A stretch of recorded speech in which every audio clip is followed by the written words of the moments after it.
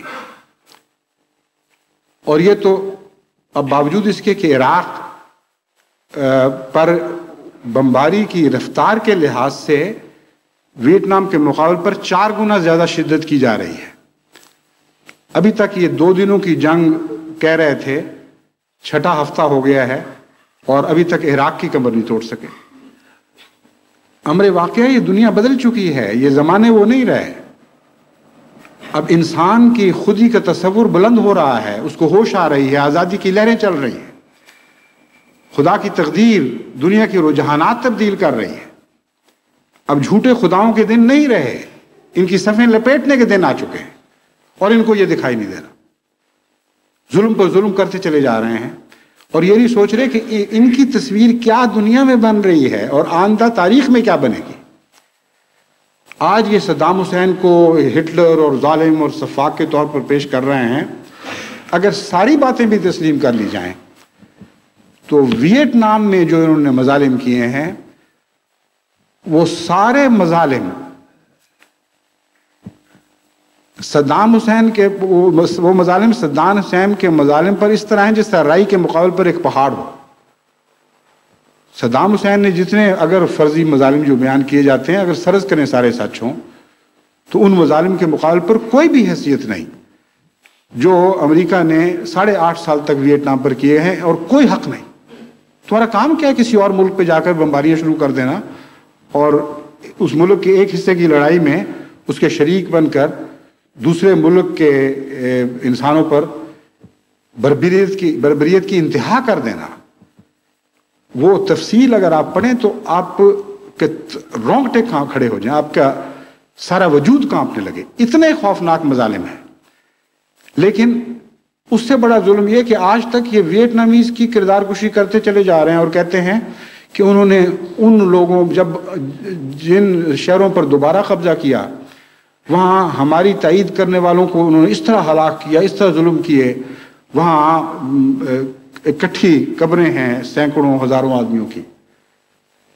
جنگ میں جو غداری کرتا ہے، اور اتنی ظالمانہ جنگ اور یک طرفہ جنگ میں اس کے ساتھ یہی سلوک ہونا چاہیے.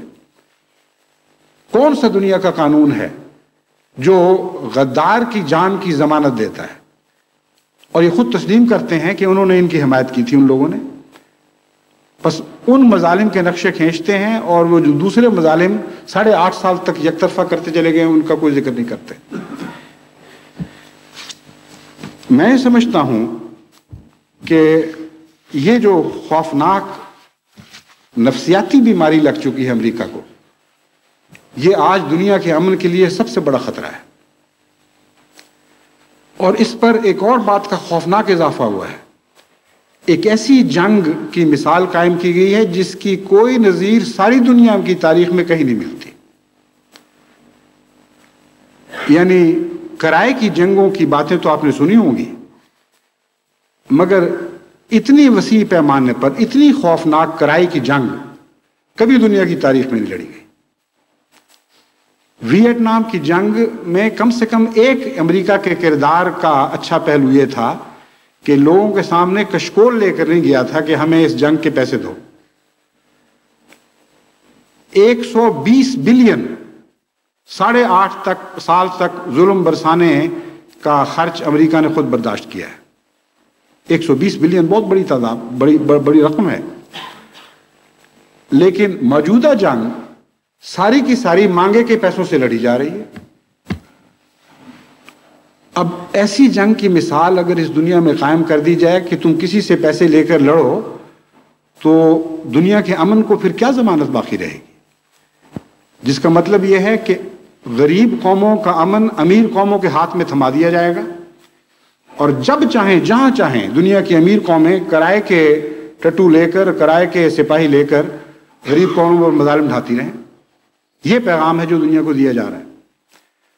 اور مزید ایک اور ایسی ہرس اس جنگ کے ساتھ شامل ہے کہ جب اس کی نتیجے ظاہر ہوں گے رفتہ رفتہ تو آپ حیران ہوں گے کہ کس طرح یورپ کی دوسری قوموں میں بھی اس سے تحریک پیدا ہوگی کہ اگر جنگ کا ہی مطلب ہے تو کیوں نہ ہم بھی ہاتھ رنگ لیں.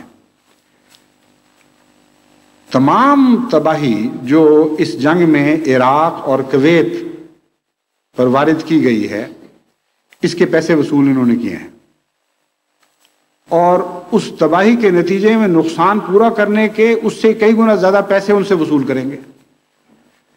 بس ہلاک کرنے کی بھی پیسے اور دوبارہ زندہ کرنے کی بھی پیسے، اور دوبارہ زندہ کرنے کے پیسے ہلاک کرنے کے پیسوں سے بہت زیادہ. کرائے کے قاتل کو کم دیا جاتا ہے لیکن سرجن کو زیادہ دیا جاتا ہے. تو یہ دونوں کردار انہوں نے اپنی ذات میں اکٹھے کر لیے ہیں. یہ ہے دنیا کا سب سے بڑا خطرہ. آج کے بعد ایک نیا انداز فکر پیدا ہوا ہے اور بڑھتا چلا جائے گا اگر اس کی روک تھام نہ کی گئی. کسی غریب قوم کو مروانے کے لیے کسی امیر قوم نے پیسے دیے تو مروایا جائے گا، اور پھر بعد میں اس قوم کی تعمیر نو کے لیے بھی اسی کو جرمانے ڈالے جائیں گے، اور دونوں کے فائدے ان کو پہنچیں گے. آخر پر میں آپ کو عراق کی سرزمین سے متعلق یہ بتانا چاہتا ہوں کہ بڑی مظلوم سرزمین ہے اور بڑے بڑے سفاکانہ خوفناک ڈرامے اس سرزمین پر کھیلے گئے ہیں. میں نے سوچا کہ اس سرزمین کو کیا نام دیا جائے تو مجھے خیال آیا کہ اسے موت اور کھوپڑیوں کے میناروں کی سرزمین کہا جا سکتا ہے. سب سے پہلے تاریخ میں اسیریوں نے عراقی علاقے پر قابض ہو کر اتنے مظالم اس علاقے میں بسنے والی قوموں پر کیے تھے کہ 200 سال تک ان مظالم سے یہ سارا علاقہ سراتا رہا، کانپتا رہا اور سسکتا رہا. 889 میں اسیرین کے دور استبداد کے آغاز میں وہاں کے فاتح بادشاہ نے اپنے محل کے سامنے ایک مینار تعمیر کیا. اس مینار پر یہ عبارت کندہ تھی کہ میں کھالیں کھینچوانے والا بادشاہ ہوں. جس شخص نے مجھ سے ٹکر لی ہے میں نے اس کی کھال کھنچوا دی، اور یہ مینار جو تم دیکھ رہے ہو یہ سارا، اس پر ساری کی ساری انسانی کھالیں مڑی ہوئی ہیں. اور اس مینار کی چوٹی پر جو تم پنجر دیکھ رہے ہو نیزے پر گڑا ہوا، وہ بھی انسانی پنجر ہے، اور اس مینار کے اندر بھی انسان زندہ چنے گئے تھے۔ بس میں وہ بادشاہ ہوں جو کھالیں کھنچوانے والا اور ہلاکت کا بادشاہ ہوں، لیکن اس کے ساتھ ہی یہ دعویٰ تھا کہ میں سب کچھ نیکی کی خاطر کر رہا ہوں۔ اور دراصل اسیرینز کی جنگ نیکی اور بدی کی جنگ ہے۔ ہم نیکیوں کے نمائندہ ہیں اور باقی سب دنیا بدیوں کی نمائندہ ہیں۔ میں نہیں جانتا صدر بش نے اس تاریخ کا مطالعہ کیا ہے یا نہیں، لیکن عراق میں وہ جو کچھ کر رہے ہیں وہ ویسا ہی ایک تمثیلی مینار بنانے کی باتیں سوچ رہے ہیں، جس پر یہی عبارت کندہ ہوگی کہ ہم سر توڑنے والے، خودیوں کو برباد کر دینے والے، عزت نفس کو مٹا ڈالنے والے اور پاؤں تلے روندنے والے بادشاہ ہیں۔ جس شخص نے ہمارے خلاف کوئی آواز بلند کی اور سر اٹھانے کی جرت کی، ہم اس کی کمر توڑیں گے اور اس کی کھوپڑیوں سے ویسے ہی مینار بلند کریں گے جیسا عراق کی تاریخ میں اس سے پہلے بلند ہوتے رہے۔ اس کے بعد دوسرا عراق مینار جو عراق میں بنایا گیا وہ 1258 میں ہلاکو خان نے واقعتاً کھوپڑیوں سے بنایا، اور پھر تیسرا مینار 1401 میں تیمور لنگ نے بغداد میں کھڑا کیا، اور وہ بھی انسانی کھوپڑیوں سے بنایا گیا تھا۔ بس یہ کیسی مظلوم سرزمین ہے جہاں ایک دفعہ نہیں، دو دفعہ نہیں، 3 دفعہ پہلے اس سے بھی انسانی لاشوں اور جلدوں اور کھوپڑیوں سے مینار تعمیر کیے گئے ہیں، تاکہ کسی جابر کو کے سامنے دنیا کو سر تسلیم خم کرنے پر مجبور کر دیا جائے۔ بس آج جو کچھ عراق میں ہو رہا ہے یہ انہی باتوں کا اعادہ ہے۔ میں نہیں جانتا کہ آئندہ کیا ہوگا، میں نہیں جانتا کہ خدا کی تقدیر کب ان کا سر، اس تکبر کا سر توڑنے کا فیصلہ کرے گی، لیکن یہ میں جانتا ہوں کہ لازماً خدا کی تقدیر اس تکبر کا سر توڑے گی۔ لیکن یہ بات میں امریکہ کو یقین دلاتا ہوں کہ وہ کمر جو ویتنام میں تمہاری توڑی گئی تھی، عراق کے مظالم کے نتیجے میں یہ کمر اب جوڑ نہیں سکتی۔ بظاہر تم نے وہاں بھی ایک کھوپڑیوں کا مینار بلند کرنے کی کوشش کی تھی، مگر 25 لاکھ ٹن بارود سے جتنی زمین کھودی جا سکتی ہے، جتنے گہرے کنویں کھودے جا سکتے ہیں، اتنے گہرے قعر مذلت میں ہمیشہ کے لیے تمہارا نام دفن ہو چکا ہے۔ آئندہ تاریخ میں یہ باتیں زیادہ اجاگر ہوتی چلی جائیں گی۔ یہ مظالم کے داغ جو تمہارے چہرے پر لگے ہیں، آج تمہارے روب کی وجہ سے اور تمہارے ظلم و ستم کے دبدبے کے نتیجے میں، یہ نمایاں کر کے دنیا کو دکھانے کے لیے کسی کے پاس طاقت ہو یا نہ ہو، مگر تاریخ بالآخر وقت کے ساتھ ساتھ ان کو زیادہ نمایاں کرتی چلی جائے گی، یہ سیاہیاں زیادہ گہری ہوتی چلی جائیں گی۔ بس دوسری نظر سے بھی تو اپنے آپ کو دیکھو، باہر تمہاری کیا تصویر بن رہی ہے اور آئندہ تمہاری کیا تصویریں بننے والی ہیں، اور جن مقاصد کو لے کر تم اٹھے ہو ان کے بالکل برعکس کاروائیاں کر رہے ہو۔ امن کی بجائے ہمیشہ کے لیے دنیا کو جنگ میں جھونکنے کے فیصلے کر چکے ہو۔ لیکن اگر امریکہ ان باتوں کو سمجھنے پر آمادہ نہیں، جیسا کہ بظاہر یہی معلوم ہوتا ہے، اس وقت اپنے تکبر کے نشے میں اتنی بلند پروازی ہے کہ اپنے ہی بنائے ہوئے فرضی ظلموں کی مینار کی چوٹیوں پر بیٹھے ہوئے دنیا کا ملاحظہ کر رہے ہیں، تو پھر آئندہ کیا ہوگا اور خدا کی تقدیر ان کو کیا دکھائے گی، اس کے متعلق میں انشاءاللہ آئندہ خطبے میں کچھ بیان کروں گا، اور یہود کو بھی مشورہ دوں گا اور مسلمانوں کو بھی اور باقی دنیا کو بھی۔ آج کا وقت انسانی تاریخ، جدید تاریخ میں انتہائی نازک وقت ہے۔ ابھی وقت ہے کہ ہم اس ظلم و استبداد کے دھارے کا رخ موڑ سکتے ہیں۔ ابھی اتنا زیادہ معاملہ ہاتھ سے نہیں نکلا، اور میں یقین رکھتا ہوں کہ اگر ان مشوروں کو قبول کر لیا گیا جو میں قرآنی تعلیم کے نتیجے میں اس کی مطابقت میں دنیا کے سامنے پیش کرتا ہوں، تو انشاءاللہ اس ظلم کے دھارے کا رخ ہم پھیرنے، واپس موڑنے میں کامیاب ہو جائیں گے۔ لیکن ہماری کوئی حیثیت نہیں ہے۔ امر واقعہ یہ ہے کہ ہماری حیثیت صرف عاجز دعا گو بندوں کی حیثیت ہے، اور ہماری دعائیں لازماً وہ کام کر سکتی ہیں جو ہماری ظاہری کوششیں بظاہر نہیں کر سکتی.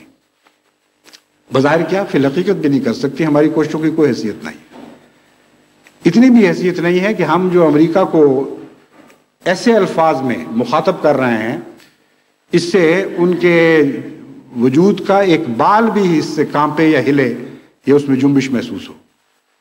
اس کے باوجود میں جانتا ہوں اور آپ جانتے ہیں کہ یہ مقدر ہے. یہ دنیا کے آخر پر اگر دنیا کی تاریخ کا رخ موڑنا ہے تو مسیح موعود علیہ الصلوۃ والسلام کی جماعت کی دعاؤں نے موڑنا ہے، اور محمد رسول اللہ صلی اللہ علیہ وسلم کے عشاق کی دعاؤں نے موڑنا ہے، اور خدا کے عاجز بندوں کی پگھلی ہوئی دعاؤں نے موڑنا ہے. خطبہ الہامیہ میں حضرت مسیح موعود علیہ الصلوۃ والسلام یہ لکھتے ہیں کہ یہ مقدر تھا اور ہے اور ایسا ضرور ہوگا. آپ فرماتے ہیں جب مسیح کی روح آستانہ الوہیت میں پگھلے گی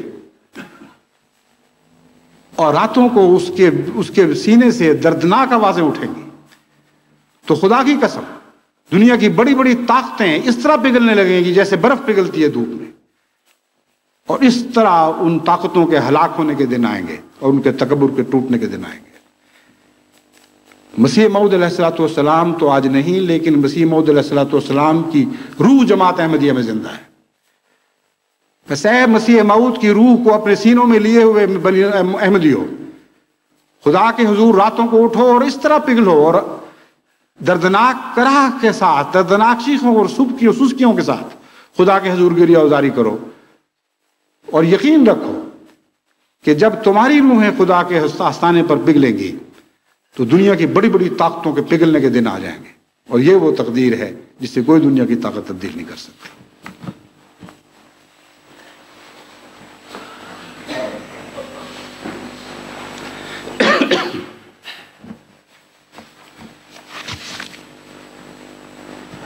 الحمدللہ نحمده ونستعینه ونستغفره ونؤمن به ونتوکل علیہ ونعوذ باللہ من شرور انفسنا ومن سیئات اعمالنا من یهده اللہ فلا مضل له ومن یضلله فلا هادی له ونشهد أن لا إله إلا الله وحده لا شريك له ونشهد أن محمدا عبده ورسوله.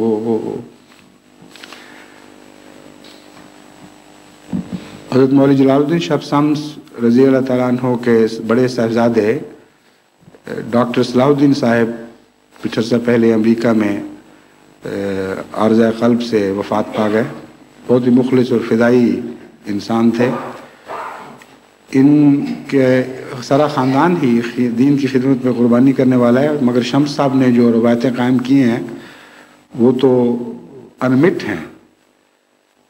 یہ بچہ صلاح الدین جب پیدا ہوا تھا تو اس کے تھوڑے عرصے بعد یا اس سے پہلے ہی مولوی جلال الدین صاحب شمس فریضہ تبلیغ کے لیے روانہ ہو چکے تھے غیر ملکوں میں. انگلستان میں بہت عرصہ رہے. جب واپس گئے تو اس بچے کی عمر 11-12 سال کی تھی، اور اسٹیشن سے جب مولوی صاحب کو گھر لایا جا رہا تھا اور ٹانگے میں ان کے ساتھ بیٹھا ہوا تھا، تو مولوی صاحب نے کہا کہ صلاح الدین کہاں ہے؟ میرا دل چاہتا ہے میں اپنے بچے کو دیکھوں. اس پر کسی نے کہا کہ مولوی صاحب آپ کے ساتھ بیٹھا ہوا ہے صلاح الدین، اس کو دیکھیں. یہ قربانی کرنے والے احمدی ہیں جن کی اولادیں اب اللہ کے فضل سے آگے پھر دین میں جت رہی ہیں، پھر آگے انشاءاللہ ان کی اولادیں دین میں جتتی رہیں گی. مولوی منیر الدین صاحب شمس نے مجھے توجہ دلائی کہ اگر کسی کا حق ہے جنازہ غائب کا تو پھر میرے بھائی کا تو بدرجہ اولا حق ہے. میں نے اسے تسلیم کیا. عام طور پر تو جنازے جب کوئی حاضر جنازے آتے ہیں تو ہم دوسرے جنازے ساتھ ملا لیا کرتے ہیں، مگر جس رنگ میں مجھے تحریک ہوئی ہے اس کے پیش نظر میں نے یہ فیصلہ کیا کہ آج جمعے کے بعد اور عصر کے بعد مولوی جلال الدین صاحب شمس مرحوم مغفور کے بڑے صاحبزادے ڈاکٹر صلاح الدین کی نماز جنازہ غائب بھی پڑھائی جائے گی.